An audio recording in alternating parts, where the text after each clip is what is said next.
Bien, Monsieur Christophe Bex. Monsieur le Président, Madame la Ministre, Madame la co-rapporteure. L'année 2022 était une des années les plus sèches que nous ayons connues, avec 10 mois de sécheresse consécutifs et un mois de juillet le plus sec depuis 1959. En 2022, 35% des sols du territoire ont été en situation de sécheresse et ce phénomène a vocation à s'amplifier. Dans le sud-ouest, en Haute-Garonne précisément, dans ma circonscription, suite à l'épisode de sécheresse de 2022, 300 communes ont demandé à l'État une reconnaissance de catastrophe naturelle et seulement 70 l'ont obtenue. De nombreuses petites communes ayant constaté près d'une cinquantaine de maisons fissurées dès la fin de l'été se sont vues refuser la reconnaissance de catastrophe naturelle. Pourtant, l'ordonnance du 8 février 2023 puis la circulaire d'avril 2024 élargissent les critères pour la reconnaissance de la catastrophe naturelle en cas de sécheresse et de mouvements de terrain différentiels. Le problème, elle ne s'applique pas sur la période 2018-2023, période durant laquelle le pays a connu un des pires épisodes de sécheresse de son histoire. Dans le rapport, il est dit que 53% des sinistres déclarés dans des communes reconnues CatNat ne sont pas indemnisés, faute de lien de causalité manifeste, parce que l'expertise privilégie souvent d'autres causes, comme des défauts de construction. Que faire pour ces assurés lorsque les assurances refusent de les indemniser et qu'il n'y a aucune autre solution financière qui leur est proposée? Comment faire en sorte que les assurances ne se désengagent pas de certains territoires, parmi les plus concernés par les enjeux de retrait-gonflement de sols argileux? Il y a urgence. Il faut agir et vite pour des millions de personnes sinistrées. Je vous remercie. Merci, Madame la Ministre.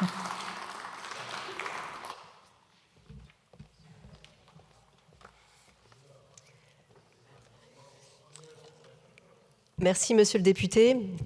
Je prends bonne note de vos propos, d'autant plus que vous êtes implanté dans une région qui est, je pense, parmi les plus concernées et les plus exposées au risque de retrait-gonflement argile.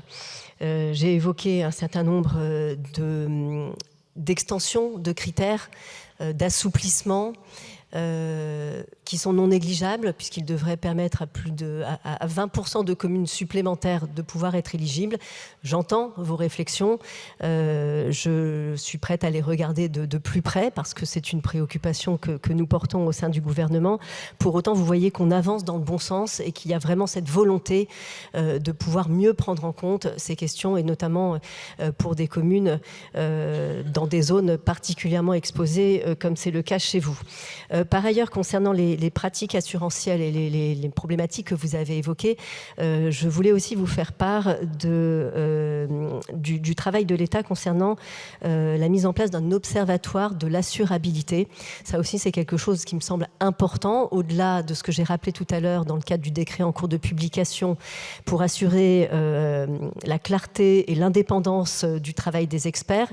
Cet observatoire de l'assurabilité me semble être aussi un élément essentiel pour nous assurer que les choses continueront à bien fonctionner et que l'augmentation du nombre de phénomènes que nous constatons aujourd'hui ne conduira pas à des phénomènes d'implantation territoriale d'assureurs qui pourraient peut-être faire le choix de s'écarter d'un certain nombre de territoires particulièrement concernés. Donc ça, c'est un travail qui est mené par la Caisse centrale de réassurance que nous allons regarder de près, qui sera superposé aux expositions de manière générale au risque de catastrophes naturelles et plus spécifiquement au risque de retrait-gonflement des argiles pour aussi nous assurer que chacun, partout sur le territoire, quel que soit son degré d'exposition, pourra accéder à des assurances habitation couvrant ces garanties-là.